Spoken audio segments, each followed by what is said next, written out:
ఒట్టేసి చెబుతున్నా కడదాకా నడిపించే తోడై నేనున్నా. 7 అడుగుల పయనాన 7 లోకాలైనా దాటనా.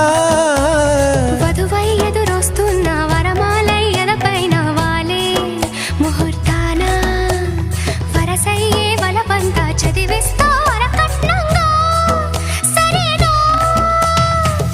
కోటి దేవతలు మక్కువగా కలిపారే ఎన్నెన్ని జన్మలలో ఈ పొంగుముడి. ముత్యాల జల్లులోగా క్షింతలు వేయాలి ముచ్చట తీరేలా అంతారండి. ఏనాడు ఎవరో చేరని ఏకాంతం వెతకాలి. ఏ కన్ను ఎప్పుడూ చూడని లోకంలో బతకాలి. పగలు రేయిలేని జగమేలుకోని హరిలో రంగా హరి వహవా.